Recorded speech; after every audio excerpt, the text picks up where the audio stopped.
తెరకపల్లి రవి గారు సిద్ధం. రవి గారు నమస్తే సార్. నమస్తే వర్మ సార్, కౌన్సిల్లో కుస్తీ నువ్వు నేనా అన్నట్లుగా ఉంది. అలాగే Nadendla chair fire. Council going to be Kurukshetra అని మన కౌన్సిలే ప్రధానమైన కురుక్షేత్రం అని తేలింది. అది ఈసారి మరింత చాలా ఎక్కువగా జరిగింది. అది ఏది మత గద్యాలు కదా తలపడినట్టుగా బొత్స సత్యనారాయణ నాయుడు ఇది అయిన తర్వాత మధ్యలో నాదెండ్ల. వాస్తవంగా కౌన్సిల్లో మీరు గమనిస్తే Nadendla face of government and Janasena.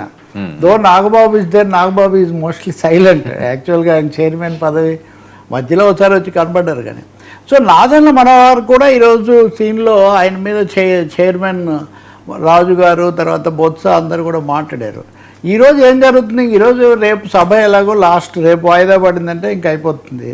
కాబట్టి ఈరోజు కూడా మళ్ళీ సభ్యులు వెళ్ళి అక్కడ నిరసన తెలపడము, డిఎస్సి మీద చర్చ నుంచి పారిపోతుంది ప్రభుత్వం అని చెప్పడం ముందుగానే చెప్పారు. అది కాకుండా అదనంగా ఈరోజు తూమాటి మాధవరావు సభకు శాసన మండలికి ఉపసభాపతి డిప్యూటీ చైర్మన్గా ఆయన కూడా ఎన్నిక. ప్రభుత్వం అసలు పోటీ పెట్టలేదు, ఏకగ్రీవంగా ఎన్నిక. ఇది చాలా ఆశ్చర్యకరంగా కనిపిస్తుంది. అంటే ఇంత హోరాహోరీ రాజకీయంలో అంటే అక్కడ సంఖ్యాబలం లేదు కాబట్టి ఎలాగో దెబ్బతింటాం ఎందుకని ప్రభుత్వం చేస్తుండొచ్చు. ఆయన ఏకగ్రీవంగా ఎన్నికయ్యారు. ఆయన అందరూ అభినందించారు. సహజంగా చైర్మన్, డిప్యూటీ చైర్మన్ లేకపోతే స్పీకర్, డిప్యూటీ స్పీకర్లను అందరూ అభినందిస్తారు. ఒకవేళ తేడా వచ్చినా ఆఖరకు జగన్మోహన్ రెడ్డి ప్రభుత్వంలో చంద్రబాబు నాయుడు కూడా కాస్త ఆలస్యంగా అయినా సరే ఆయన కూడా అభినందించారు అప్పుడున్న మంత్రి ఆయన సీతారామన్. కాబట్టి తమ్మినేని సీతారామన్ ఇప్పుడు వచ్చేసరికి ఈయన అభినందించలేదు, చైర్ దగ్గర కూడా తీసుకురాలేదు. సభా సాంప్రదాయాలు వరవడి ఇవన్నీ మీరు పక్కదోపటి అగౌరవపరిచారు అని ముందు ప్రతిపక్షం ప్రభుత్వం మీద కాస్త తీవ్రంగా విమర్శించారు. అయినా వీళ్ళు పెద్దగా స్పందించలేదు. కానీ అక్కడి నుంచి మొదలైంది. తర్వాత ఆయనకు మళ్ళీ అభినందనలు చేసే సమయంలోనే చాలా కామెంట్స్ చేశారు. ఇప్పుడు అందరికీ సమాన గౌరవం ఇవ్వాలి, అలాగే ప్రభుత్వం చేసింది బాగాలేదని ప్రతిపక్ష నాయకుడిగా బొత్స చెప్పారు. ఒక విధంగా ఈల్డింగ్ కౌన్సిల్ వైసీపీకి వదిలేయడమే సేఫ్ అని ప్రభుత్వం ఒక నిర్ణయానికి వచ్చినట్టు కనిపిస్తుంది. అక్కడ మళ్ళీ ఏదో అందరూ వెళ్ళి అక్కడ రప్చర్ చేసుకునే బదులు అది ఎవరి ట్రాప్ అని మనం చెప్పలేం. వీళ్ళ ట్రాప్లోకి వాళ్ళు వచ్చారా, వాళ్ళ ట్రాప్లోకి వీళ్ళు వచ్చారా. కానీ అదే నిన్న మనం అన్నట్టుగా మేము అసెంబ్లీ చూసుకుంటాం, మీరు కౌన్సిల్ చూసుకోండి అన్నట్టుగా అది నడిచింది. కానీ అంతకంటే కూడా ముఖ్యంగా డిఎస్సి మీద మళ్ళీ సభ్యులు వెళ్ళి నిరసన తెలపడము, ఆ చైర్ దగ్గర వాళ్ళు ఉండటము, 1-2 సార్లు నాదెండ్ల మనోహర్ నిన్న కూడా మాట్లాడారు. ఈరోజు కూడా ఆయన లేచి మీరేంటి చైర్మన్ గారు ఏదో ఒకటి చేయాలి కదా, వాళ్ళు అలా వస్తుంటే మీరు ఎలా అనుమతిస్తున్నారన్న పద్ధతిలో 1-2 సార్లు put the house in order అని. ఆయనే కాకుండా మంత్రి పార్థసారథి ఏదో ప్రశ్నకు జవాబు ఆయన చెప్తున్నారు. ఆయన కూడా మీరు హౌస్ ఆర్డర్లో ఉంటే కదా నేను చెప్పేదంటే chairperson is not putting the house in order అనేది అధికార పక్ష నుంచి 1-4 సార్లు వచ్చింది. నాదెండ్ల మనోహర్ అనేసరికి బొత్స కూడా ఆయనేమో నేను తిరస్కరించాను వాయిదా తీర్మానాన్ని, మీరేమో గొడవ చేస్తున్నారు, మీరు వెళ్ళిపోండి అని ఆయన చైర్మన్ చెప్తున్నారు.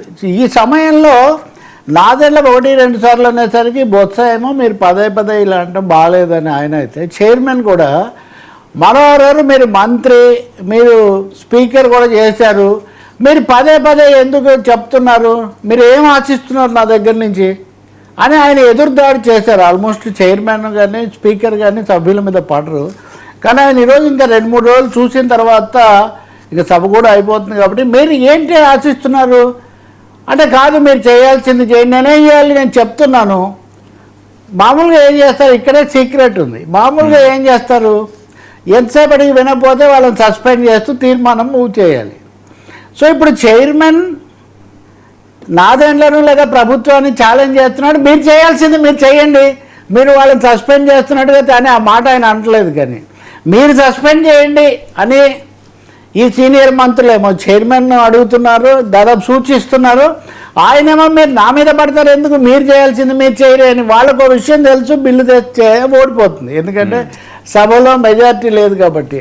సో ఈ క్రమంలో అచ్చెన్నాయుడు కూడా ఒకసారి నిన్ననే మాట్లాడుతూ మేమేం సస్పెండ్ చేయమని చెప్పట్లేదు, కానీ మీరు తగిన ఇది తీసుకోవాలని. సో ఈరోజు మళ్ళీ పార్థసారథి కూడా గొంతు కలిపి వీళ్ళిద్దరు కూడా తీవ్రంగా చేసేసరికి మీరు పద్ధతిగా ప్రభుత్వం చేయాల్సింది చేయకుండా నన్ను చెప్తే నేనేం చేస్తాను, నేను వాళ్ళకి అప్పీల్ చేస్తున్నాను, వాళ్ళని వెళ్ళమంటున్నాను.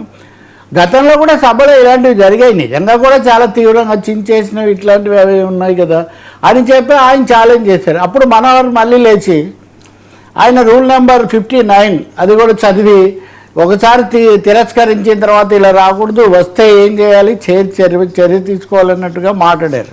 సో అప్పుడు మళ్ళీ ప్రతిపక్ష నాయకుడు బొత్స మనోహర్ గారు, మీరు వీళ్ళిద్దరూ ఒకటే పార్టీ కదా, ఆయన స్పీకర్గా ఉన్నప్పుడు ఈయన మంత్రి పిసిసి అధ్యక్షుడు కూడా, ఆయన కూడా కాంగ్రెస్ పార్టీయే.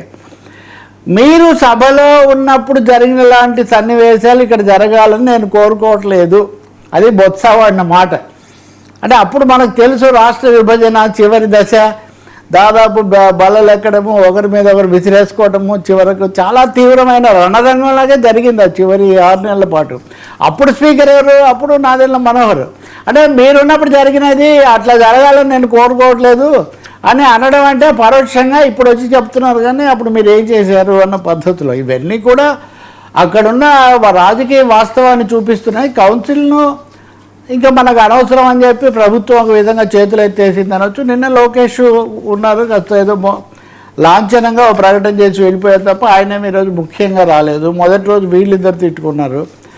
ఇలా జరిగేసరికి కౌన్సిల్ చాలా ఏమనాలి, రాజకీయ ఉత్కంఠ అంతా అక్కడే ఉంది. ఈ మధ్యలో అతన్ని కూడా గెలిపించుకోవడం ద్వారా డిప్యూటీ చైర్మన్ ఇంకా ఇది మాది, ఇంకెంతకంటే లేదన్నట్టుగా వాళ్ళు నిరూపించుకున్నారు. ఇది కాకుండా ఈ దువ్వాడ శ్రీనివాస్ ఇట్లాంటి వాళ్ళు బయట చాలా తీవ్రమైన వ్యాఖ్యలు, వాళ్ళు ఒరిజినల్గా అచ్చెన్నాయుడికి రైవల్స్ లేకపోతే రాజకీయ ప్రత్యర్థులు అక్కడ పోరాడేవాళ్ళు కాబట్టి వాళ్ళు వ్యక్తిగతంగా చాలా చేశారు. అందువల్ల ఈసారి బహుశా మనం చెప్పేది శాసనసభ సమావేశాల ఫోకస్ కౌన్సిల్ మీదే ఉందని చెప్పాలి. కౌన్సిల్లో డిఎస్సి మీద చర్చ జరగకుండా ఇంకా మేమేది జరగనివ్వము అని చాలా భీష్మించడం ద్వారా వైసీపీ ఒక ప్రతిష్టంభనను మేము పూర్తిగా సృష్టించిందని చెప్పొచ్చు.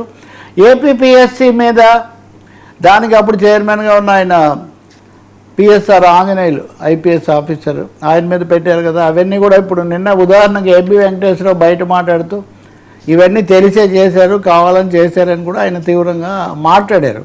ఏపీపీఎస్సీ మీద కూడా చర్చకు మేము సిద్ధం, దీని మీద కూడా మేము సిద్ధం, సిబిఐకి అప్పగించండి. ఈ రెండు కూడా డిఎస్సి ఏపీపీఎస్సీ కూడా మీరు సిబిఐకి అప్పగించండి, మేమేం వెనకాడేది లేదని చెప్పి లేలా అప్పిరెడ్డి లేకపోతే ఇట్లాంటి వాళ్ళు బయట వాళ్ళు మాట్లాడుతున్నారు. సో మొత్తం మీద చెప్పాలంటే కౌన్సిల్ మొత్తం ఒక సవాళ్ళ పర్వంతో నడిచింది. బహుశా ఇంకా రేపటి వరకు కూడా హౌస్లో ఇంకా వేరే బిజినెస్ ఏమి జరుగుతుంది, ఏమి ట్రాన్సాక్షన్స్ జరుగుతాయని మనం చెప్పలేం. కాకపోతే ప్రభుత్వం ఇచ్చిన ఉత్తర్వులు లాంఛనంగా ఆమోదించాల్సినవి టేబుల్ మీద పెట్టడం అంతవరకు జరిగే ప్రక్రియ ఒకటి తప్ప మిగిలినవేమీ జరగలేదు. బహుశా వర్ల రామయ్య ఇంకొక మహిళను కూడా ప్రభుత్వం గవర్నర్ కోటాలో తీసుకొస్తుంది. వాళ్ళు రావటం గవర్నర్ కోటాలో వచ్చినా బహుశా ఈ పరిస్థితిలో వర్ల రామయ్య లాంటి వాయిస్ వస్తే కొంచెం తోడవుతుందని కూడా భావిస్తూ ఉండొచ్చు. ఆయన గతంలో రాజ్యసభ ఇట్లాంటివన్నీ అయిన తర్వాత మొత్తానికి ఆయన కూడా కొంచెం సర్దుకున్నట్టున్నారు. ఇది జరుగుతుంది. ఇప్పుడు 6 రాజీనామా చేసిన సభ్యుల యొక్క విషయం ఇంతవరకు తేలలేదు. నేను మీరు అడిగారు కదా ఎంతకాలం, బహుశా 6 నెలలకు ఒకసారి జరుగుతాయి సభలు, లేకపోతే మధ్యలో స్వల్ప వ్యవధి సమావేశాలు జరుగుతాయి. ఇంకొక 6 నెలలు, ఒక ఏడాది మటు వరకు ఇలాగే పరిస్థితి కొనసాగవచ్చు. కానీ ఇది వాంఛనీయం కాదు. ఎందుకంటే పెద్దల సభలో కొంచెం శాసనసభలో రాని విషయాలు ఇక్కడ చర్చకు రావడం, కొంచెం లోతుల్లోకి వెళ్ళటం, ఉపాధ్యాయ ప్రతినిధులు లేకపోతే పట్టభద్రుల ప్రతినిధులు కూడా మాట్లాడడం, ఇట్లాంటివి ఈ సభలో జరగాలి. కానీ ఇప్పుడు అదే జరగట్లేదు. గతంలో కూడా ఇలాగ అయింది. ఈ 2 సభలు ఉన్నప్పుడు ఎప్పుడు కూడా, మీరు ఎన్టీఆర్ ఉన్నప్పుడు కూడా, ఎన్టీఆర్ ప్రభుత్వం మొదట్లో వయస్సు ఉన్నప్పుడు కదా మళ్ళీ పునరుద్ధరించబడింది, మధ్యలో కొంతకాలం రద్దయింది.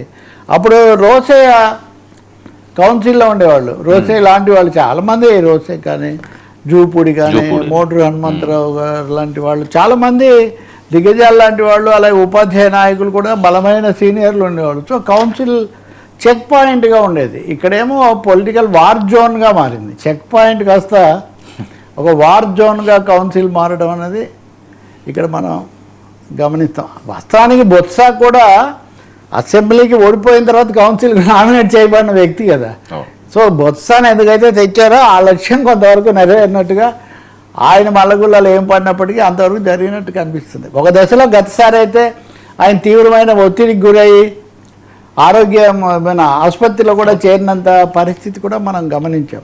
సో ఇంకొంచెం పెరిగినట్టుంది ఒత్తిడి.